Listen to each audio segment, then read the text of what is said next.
Bien-aimés frères et sœurs, shalom.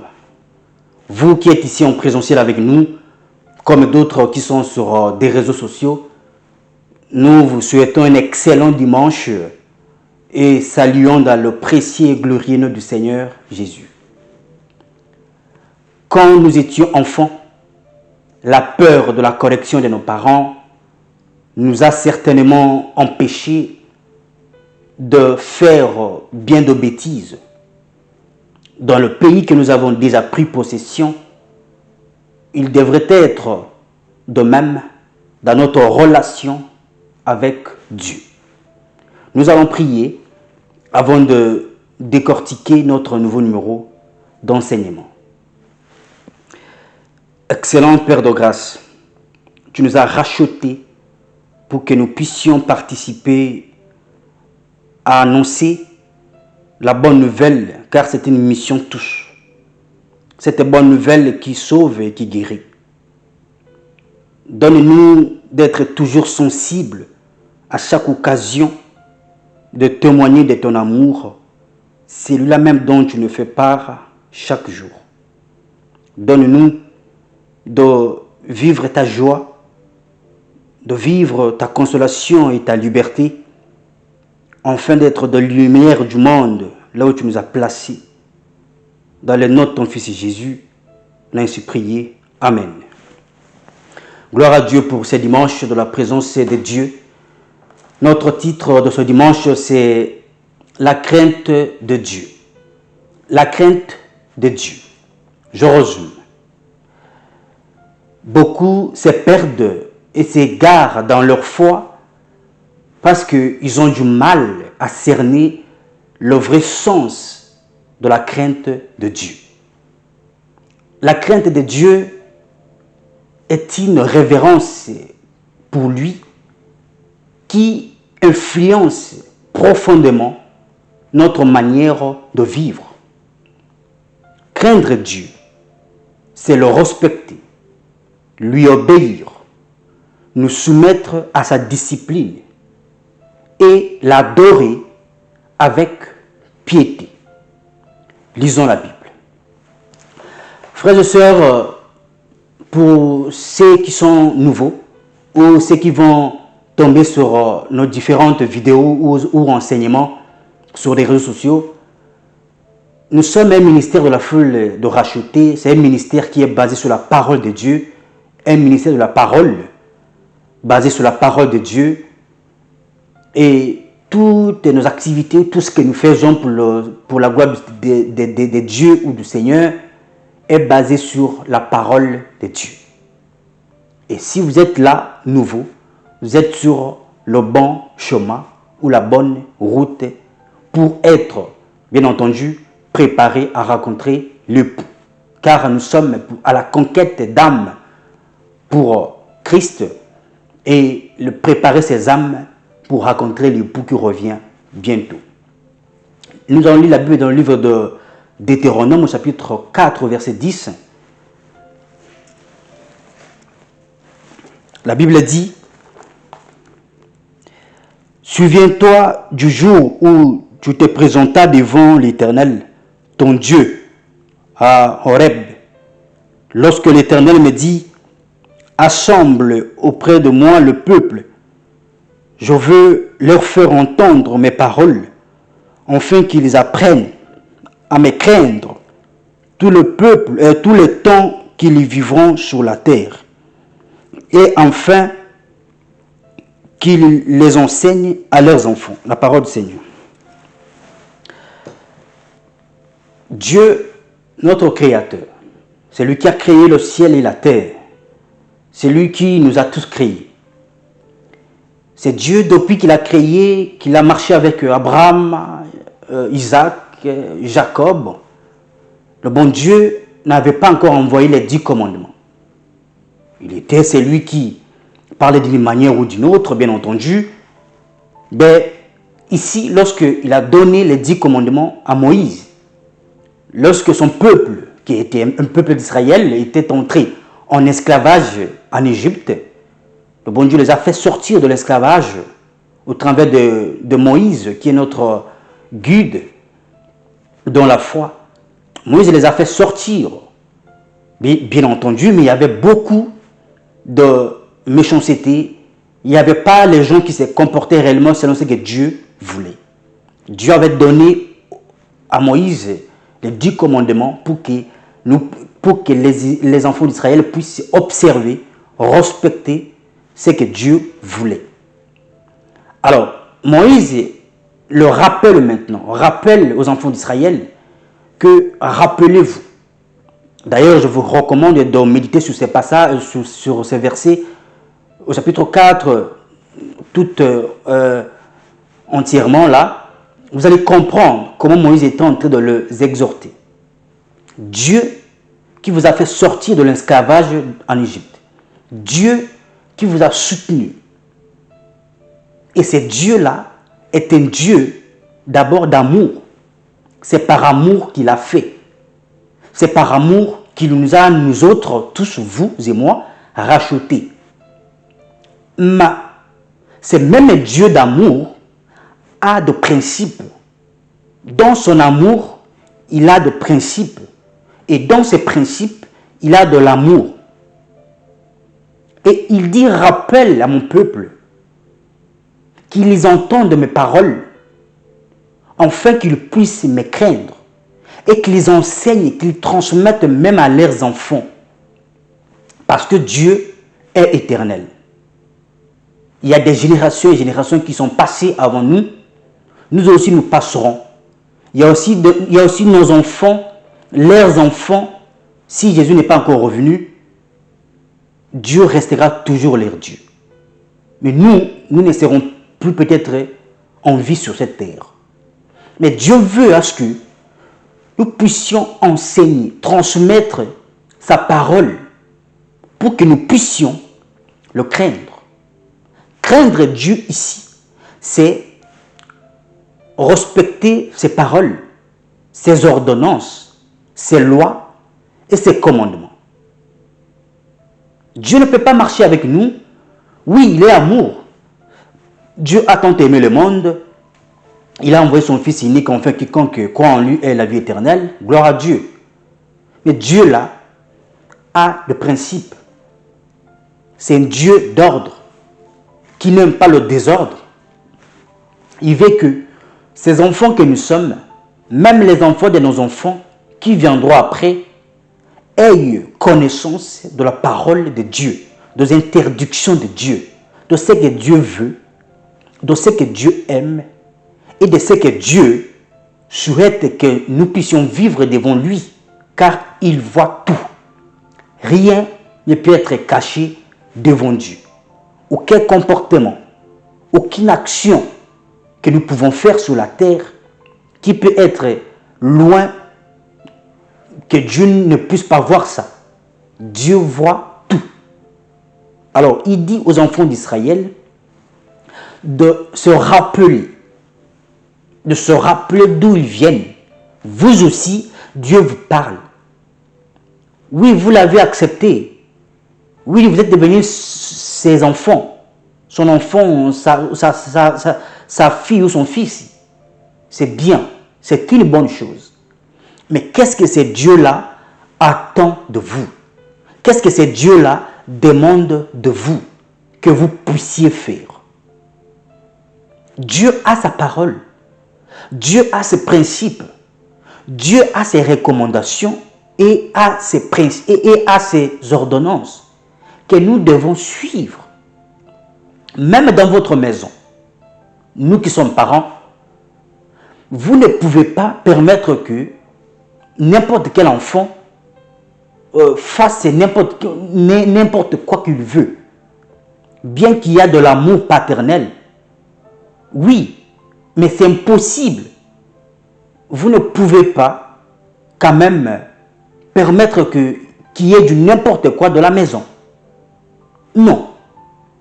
Vous ne pouvez pas permettre qu'il y ait du n'importe quoi de la maison. Parce qu'il faut qu'il y ait de l'ordre. C'est ça aussi. Dieu nous a classés, Dieu nous a appelés, Dieu nous a créés, Dieu nous a mis là pour que nous puissions, d'abord il nous a créés à son image, que nous puissions lui représenter. Et nous le représentons ici-bas. Nous le servons. Nous sommes appelés les croyants en Christ Jésus. Oui, c'est bien. Mais qu'est-ce que nous faisons de ce que Dieu demande? Car nous devons le craindre. Nous devons le craindre.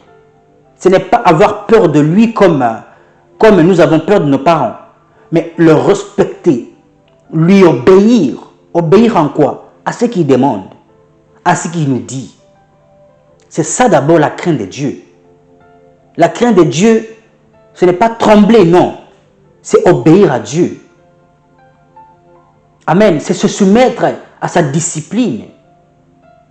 Et d'ailleurs, toutes ces choses, ce n'est pas pour lui d'ailleurs. C'est pour notre avantage. C'est pour nous. Si vous voulez que je dise. C'est pour notre avantage. Lorsqu'on dit craignez Dieu, ce n'est pas pour que Dieu puisse prendre je ne sais pas quoi de vous. Non. C'est vous qui allez bénéficier des avantages de Dieu. Des avantages de ceux qui craignent le Seigneur. Etc. Lisons la Bible. Toujours au Deutéronome chapitre 6 au verset 24. La Bible dit, l'Éternel nous a commandé de mettre en pratique toutes ces lois, et de craindre l'Éternel, notre Dieu, afin que nous fussions toujours heureux et qu'il nous conserva la vie comme il le fait aujourd'hui. La parole du Seigneur. Donc Dieu les recommande, vous et moi y compris, de mettre en pratique ces lois. Toutes ces lois. Oui, vous allez me dire que nous sommes au temps de la grâce. Mais ce n'est pas un problème de la grâce là-dessus. Même la grâce a besoin de la soumission à celui qui nous a fait cette grâce. Donc, Dieu, Jésus d'abord n'est pas venu pour exclure les lois de Moïse, de l'Éternel. Non. Il est venu pour abolir, justement pour accomplir la loi. Et celui qui a accompli cette loi, d'abord ce n'est pas cet enseignement, mais revenons ici. Dieu nous dit de mettre en pratique ces lois, toutes ces lois, pour que nous ayons la vie, comme nous avons la vie aujourd'hui. La vie dont il dit ici, ce n'est pas simplement respirer, ce n'est pas simplement vivre, non. Vivre dans toutes vos activités, vivre dans votre foyer, vivre dans votre travail, vivre dans votre projet, vivre dans votre parcours estudiantil, vivre dans tout ce que vous allez entreprendre. Ce n'est pas l'échec. Pourquoi? Parce que vous mettez en pratique les lois de l'Éternel. Vous mettez en pratique les lois de l'Éternel. En d'autres termes, vous craignez l'Éternel. Celui qui craint l'Éternel met en pratique sa parole, met en pratique ses commandements, met en pratique tout ce qu'il demande. Et il n'a pas un problème avec Dieu. Le Dieu qui récompense, Dieu qui gère, Dieu qui donne. Si nous ne mettons pas en pratique, amen, sa parole, nous ne serons pas à mesure de bénéficier sur tous les avantages qu'il donne, qu'il octroie à ceux qui obéissent, à ceux qui mettent en pratique. Amen. Pour que nous ayons la vie. La vie là est cachée derrière les lois de l'Éternel, derrière la parole de Dieu, est cachée derrière l'obéissance à la parole de Dieu. C'est ça, craindre d'abord Dieu. Et Dieu dit aux enfants d'Israël que vous devez mettre en pratique toutes ces lois. Ne pas désobéir. Il y avait beaucoup de têtus, comme de nos jours. D'ailleurs, maintenant, c'est plus même à l'époque de Moïse. Maintenant, il y a beaucoup de têtus. Il y a beaucoup de gens qui écoutent la parole de Dieu, mais qui minimisent, qui boudent, qui ne croient pas que réellement, le Christ revient bientôt. Je dois me mettre à la disposition de Dieu pour être éligible lorsqu'il va revenir pour nous rechercher. Nous sommes appelés à vivre. Mais pour vivre, c'est simple. Mettre en pratique sa parole. Mettre en pratique ses lois, ses ordonnances, tout ce qu'il nous demande. Nous aurons la vie. Nous vivrons heureux. Vous avez besoin de vivre heureux. Oui, il a promis de pourvoir à tous nos besoins, mais pas à tous nos désirs. Mais pour vivre heureux là, c'est simple. La raison, elle est simple. Mettre en pratique sa parole, ses lois. C'est lui obéir. C'est craindre Dieu. Craindre Dieu, ce n'est pas de l'imagination. Même nous qui servons Dieu. Oui, même nous qui servons Dieu. Écoutez, Josué chapitre 24 au verset 14.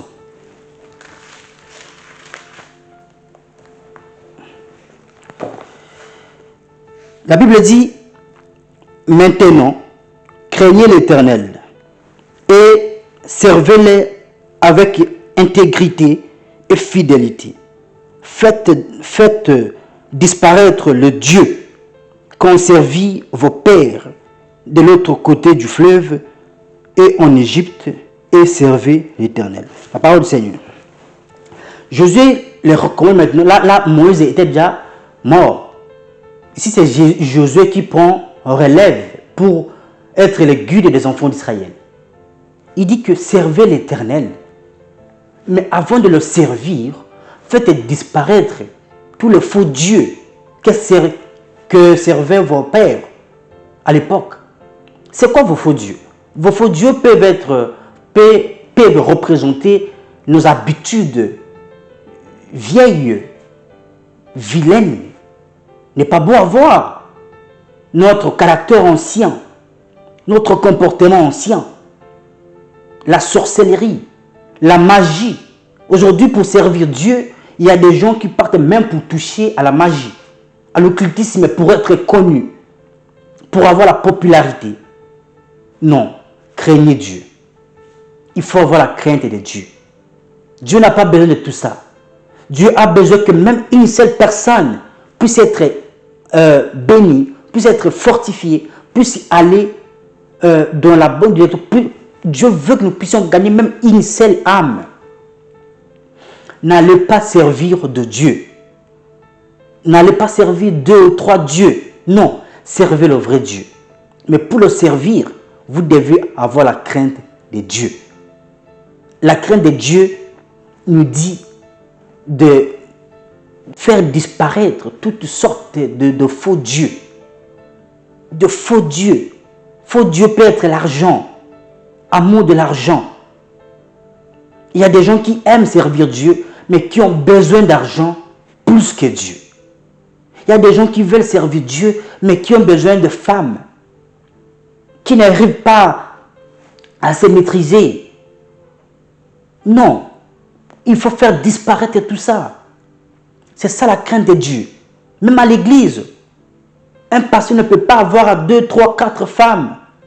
Non, les serviteurs de Dieu doivent craindre Dieu. Les servantes doivent craindre Dieu. Ce n'est pas avoir plusieurs dieux. Autre Dieu peut être l'argent, peut être tout ce que vous aimez plus là. Peut être votre Dieu que vous servez en vérité, à la place du vrai Dieu.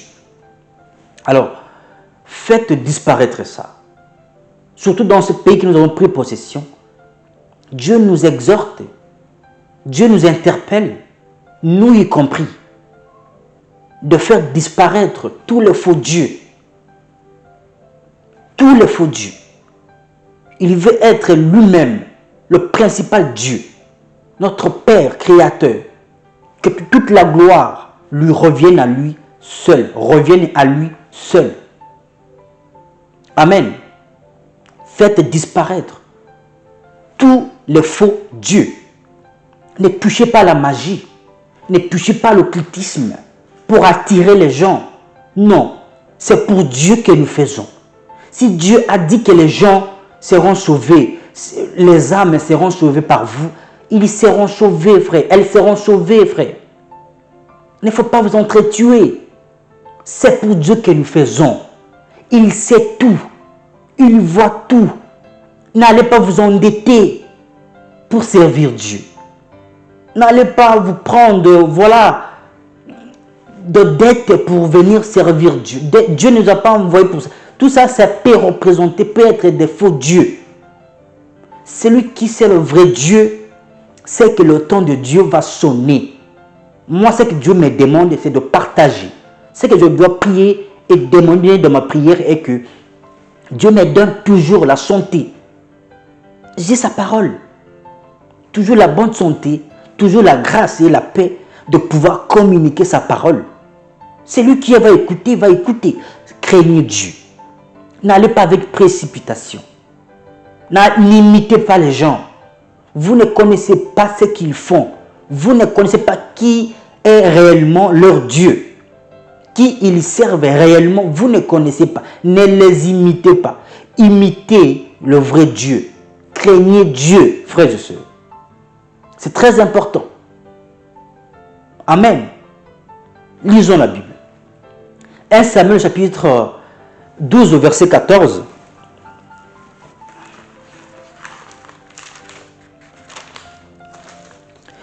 La Bible dit, si vous craignez l'Éternel, si vous le servez, si vous obéissez à sa voix, et si vous n'êtes point rebelle à la parole de l'Éternel, vous vous attacherez à l'Éternel, votre Dieu, vous et le roi qui règne sur vous. La parole du Seigneur. La Bible dit que servez l'Éternel. Si vous craignez l'Éternel, vous allez bien le servir. Oui. D'abord, craignez Dieu pour mieux vous attacher à lui. Vous ne pouvez pas vous attacher à Dieu si vous ne le craignez pas. Vous ne pouvez pas vous attacher à Dieu si vous ne le craignez pas. Non. Et il y a des avantages lorsque nous nous attachons à Dieu. Car, de un, c'est comme dit Jacques que soumettez-vous à Dieu, résistez au diable et il fera l'un de vous. Celui qui s'attache à Dieu résiste au diable. Celui qui s'attache à Dieu, le diable fuira loin de lui. En d'autres termes, celui qui craint Dieu résistera au diable. Celui qui craint Dieu, le diable fuira très loin de vous. Celui qui craint Dieu ne vivra pas dans le péché. Voire même, toute votre famille sera attachée à Dieu si vous-même vous êtes attaché à Dieu. Mais pour être attaché à Dieu, vous devez d'abord le craindre. Craignez Dieu. Même dans votre couple, il y a des disputes, il y a des incompréhensions. Faites-vous asseoir. Posez-vous des questions. Craignez-vous réellement Dieu? Car la Bible dit que si vous craignez Dieu, vous allez vous attacher à lui et même les rois qui dirigent sur vous. Alors, une femme qui craint Dieu s'attache à Dieu et son mari qui est son chef aussi s'attachera aussi à Dieu. Un homme qui craint Dieu s'attachera à Dieu et toute sa petite famille s'attachera aussi à Dieu. Même dans votre travail, s'il y a des incompréhensions avec votre chef, vos collègues, posez-vous des questions. Est-ce que moi je crains Dieu? Si c'est non, craignez l'Éternel. Vous allez bien vous attacher à lui. Vous allez bien entendre sa voix. Vous allez bien faire ce qu'il veut, sa volonté. Et même vos chefs, toute votre entreprise va s'attacher à Dieu. Et lorsque vous vous attachez à Dieu, il y a bien des avantages. Il y a bien des avantages. Lorsqu'on dit craindre Dieu, ce n'est pas seulement pour recevoir en retour. Car il a tout prévu. Car il a tout placé. C'est à nous de marcher dans ce chemin-là. Mais pour marcher exactement, intégralement, avec fidélité, dans ce chemin-là, nous devons nous attacher à Dieu. Mais pour nous attacher à lui, nous devons le craindre. Nous devons le respecter. Nous devons lui obéir. Nous devons nous soumettre à sa discipline. Nous devons l'adorer. Amen. avec notre piété, avec toute piété. Nous devons l'adorer avec notre piété. Avec une piété. On ne peut pas adorer Dieu avec suivre. Là, ce n'est pas craindre Dieu. On ne peut pas adorer Dieu avec des idées bizarres. Là, ce n'est pas craindre Dieu. J'adore Dieu, mais j'ai des pensées négatives pour faire du mal à mon prochain. Là, ce n'est pas craindre Dieu, frère. Sœur, craignez Dieu. La crainte de Dieu. Lisons la Bible. Psaume 111, verset 10.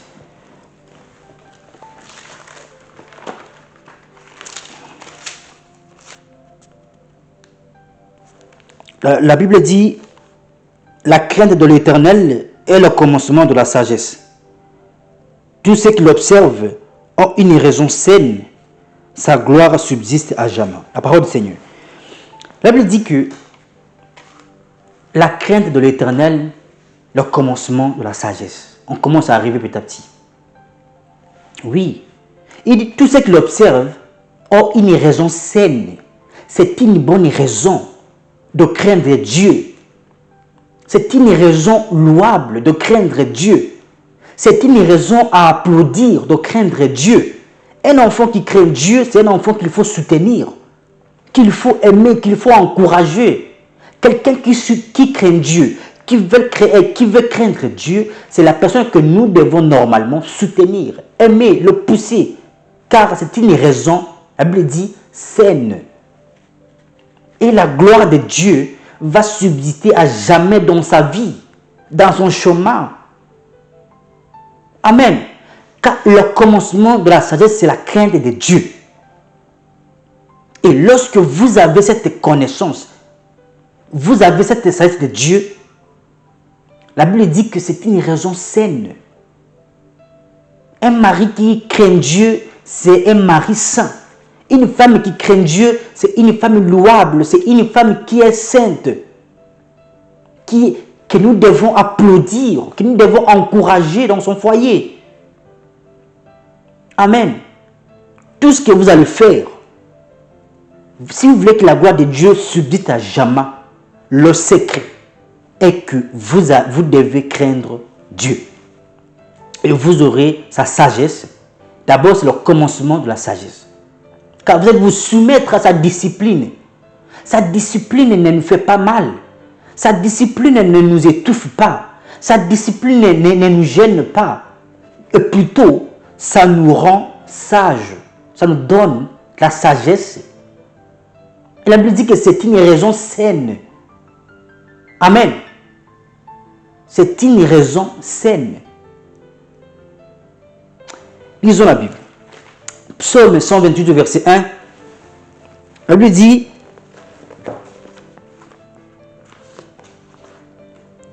heureux tout homme qui craint l'Éternel, qui marche dans ses voies.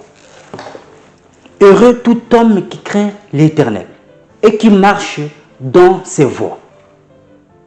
Oui, lorsque la Bible dit heureux, ça veut dire qu'il y a tout qui est placé, qui est promis, toutes sortes d'abondance, toutes sortes de plénitude, de joie, de tranquillité, de paix est caché derrière ces mots, heureux.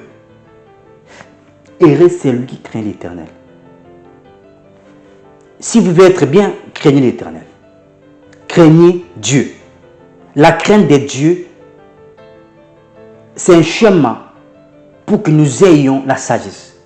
La crainte de Dieu, c'est un chemin vers notre bonheur.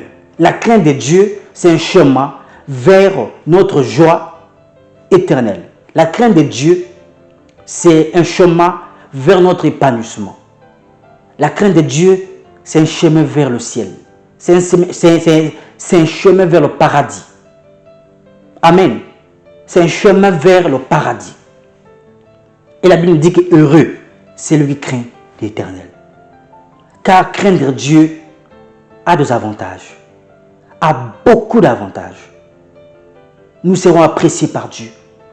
Nous allons plaire à Dieu. Nous allons être agréables à Dieu. Nous allons faire ce qui est bon devant Dieu. Et la Bible va jusqu'à dire que Celui qui craint Dieu a une bonne raison, a une raison saine. Craignez Dieu, frère.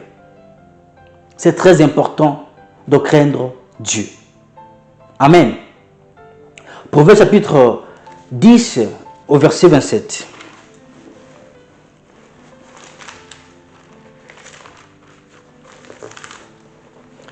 La Bible dit,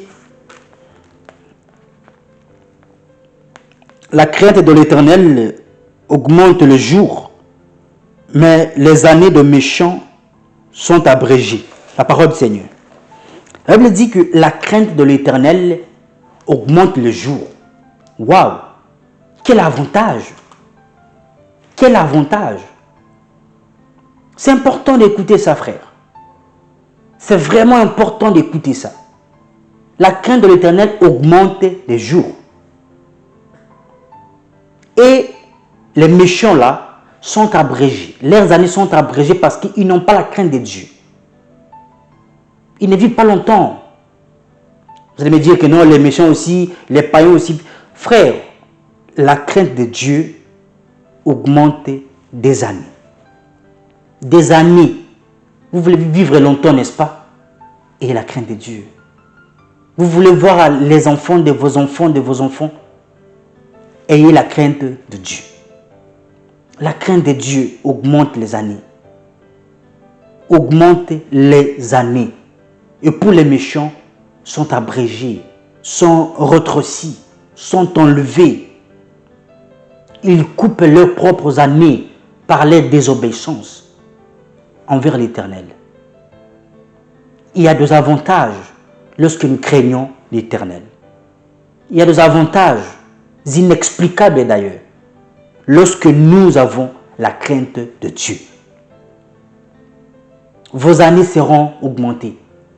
Qui ne veut pas vivre longtemps ici? Nous tous. Mais craignez l'Éternel. Craignons l'Éternel. Et nous vivrons longtemps. Et nos années seront augmentées. C'est très important de savoir. Et Proverbe chapitre 14, au verset 27 aussi, écoutez. La Bible dit,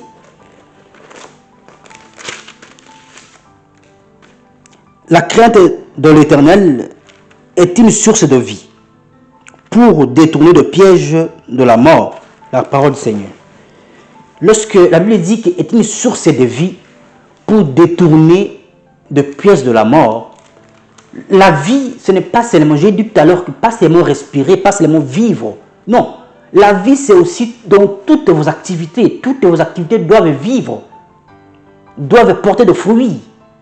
Mais la crainte de Dieu, la source de tout ça, la crainte de Dieu dans votre foyer. Vous voulez vivre bien, heureux dans votre foyer, n'est-ce pas, dans votre couple, dans votre vie quotidienne. La source, c'est la crainte de Dieu. Le chemin, c'est la crainte de Dieu. Amen. Et pour nous détourner du piège de la mort, c'est la crainte de Dieu.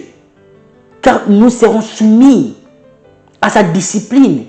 Et lui qui connaît tout, lui qui voit tout, lui qui sait tout, il va nous détourner du piège de la mort, de l'échec, de la destruction de notre vie, de notre foyer, de notre avenir, de notre église.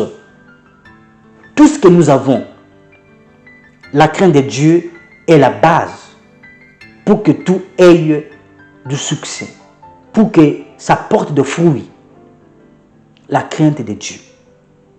La crainte de Dieu dont je parle peut-être, voilà, c'est respecter Dieu. Mais comment le respecter? Il a sa parole, il a ses principes. Lui obéir, obéir à sa parole, ne pas être rebelle. Non, ne pas se rebeller à l'Éternel. Non, il connaît toutes choses. Il ne change pas. Il ne se modifie pas. Parce que ça dure, parce que ça traîne, parce que c'est comme ça. Non, il restera toujours Dieu. C'est à nous de nous soumettre à sa parole, à ses commandements, à sa loi. Nous aurons tout dont nous avons besoin. Frères et sœurs, nous ne tomberons pas dans le piège de la mort. Nous aurons la vie. C'est une source de vie. Vie, ça va porter vie. Il y aura des avantages, il y aura la vie. La vie, la vie. Oui, la vie. Amen. Ne pleurez plus. Posez-vous des questions. N'allez pas à gauche, à droite. Est-ce qu'ici, depuis qu'on a commencé, vous avez entendu que pour avoir la vie, il faut prier? Oui, il faut prier. Nous prions beaucoup. Nous aimons la prière. Mais il faut aussi connaître, savoir ce que Dieu demande. Le craindre est mieux que de faire beaucoup de prières et vous n'avez aucune crainte de Dieu. Vous sortez de l'église, vous commencez à insulter les gens sur les réseaux sociaux, vous sortez de la prière, si je puis me permettre, vous commencez à dire mal des autres, les uns les autres. Ce n'est pas ça. Vous priez beaucoup, mais pas de solution, mais pas d'effet. Pourquoi? Parce qu'il n'y a pas la crainte de Dieu. Ceux qui craignent Dieu prient, mais d'abord Dieu en priorité. Dieu demande toujours quelque chose. Dieu demande toujours quelque chose, qu'il faut d'abord que nous fassions ça. Mais si on n'a pas fait ça, n'espérons pas quelque chose de merveilleux, frère. Mais si on va prier combien de fois, combien d'années, tant que la crainte de Dieu n'y a pas, il n'y aura pas un bon avancement. Nous sommes même la foule rachetée pour gagner les âmes, pour les préparer à rencontrer Jésus, qui revient bientôt. Nous ne sommes pas là pour préparer les gens à devenir des millionnaires, non. Car c'est Dieu qui donne. C'est Dieu la vue, la crainte. Lorsque nous craignons Dieu, nous avons automatiquement tout dont nous avons besoin. Car il nous a créés pour un but. Il ne peut pas nous laisser. Il nourrit même les insectes. Pourquoi pas vous? Mais si vous ne les craignez pas, il ne va pas vous nourrir. Écoutez, Dieu, qui nous a tous créés, ce n'est pas que Dieu ne voit pas les gens qui souffrent aujourd'hui. Non. Dieu aime ceux qui le craignent. Dieu est prêt à soutenir ceux qui le craignent. Dieu aime ceux qui le craignent. Dieu est prêt de soutenir ceux qui le craignent. Dieu est prêt d'apporter sa main à ceux qui le craignent. Dieu est prêt d'ouvrir des portes à ceux qui le respectent, à ceux qui lui obéissent, à ceux qui se soumettent à sa discipline, à ceux qui l'adorent avec piété. Dieu est près de ces gens-là. Dieu n'est pas près de ceux qui pleurent dans la prière et pourtant leur cœur est noir. Car celui qui craint Dieu ne fera pas du mal à son prochain. Celui qui craint Dieu n'allait pas détruire la vie de son prochain, l'église de son prochain, la réputation de son prochain. Non. Amen. Lisons la Bible. Proverbe chapitre 15 au verset 33.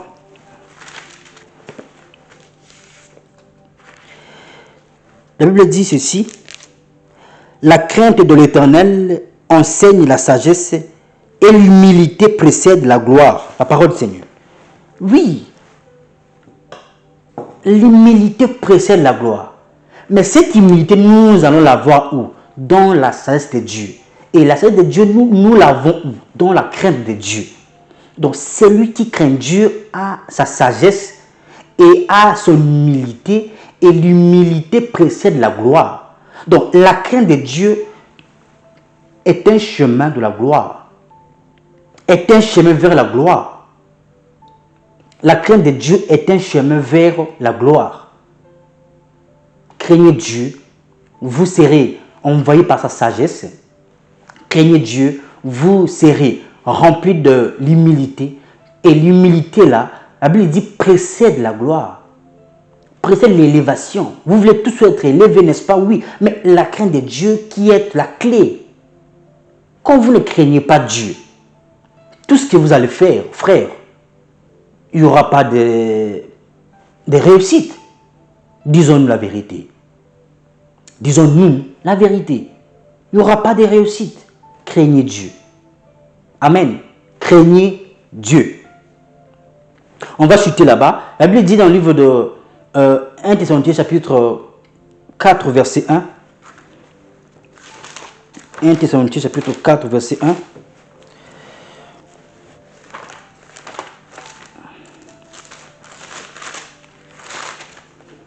La Bible dit,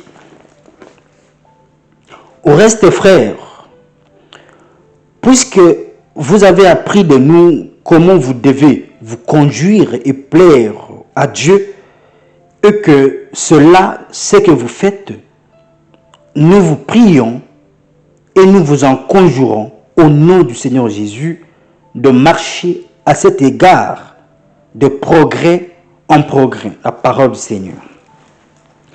Vous avez appris comment nous devons faire pour plaire à Dieu. Car ça ne sert à rien d'être chrétien et ne pas bénéficier des avantages de Dieu. Alors, pour bénéficier des avantages de Dieu, la Bible nous dit que pour plaire à Dieu, c'est ça tout ce que nous venons de vous expliquer. La crainte de Dieu. Vous devez d'abord le craindre. Et après avoir craigné Dieu, vous aurez tout dont Dieu a disposé pour ses enfants. Tout dont Dieu a laissé, a prévu pour que ceux qui vont le craindre vont en vivre. Et la Bible nous recommande de progresser, de ne pas être pressé, de ne pas nous détourner, de ne pas voir à gauche ou à droite. Soyons concentrés sur la crainte de Dieu, sur notre marche avec Dieu, comment lui obéir, comment être agréable devant ses yeux. Qu'est-ce que lui, il attend de nous? C'est ça d'abord, le but d'un chrétien, le souci ultime d'un chrétien. Ce n'est pas comment je peux avoir des millions. Ce n'est pas comment je peux tuer les sorciers de ma famille. Non. Comment vous devez plaire à Dieu.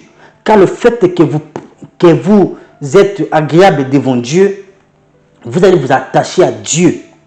Et quand vous vous attachez à Dieu, c'est une soumission à Dieu. Le diable lui-même va fuir loin de vous automatiquement.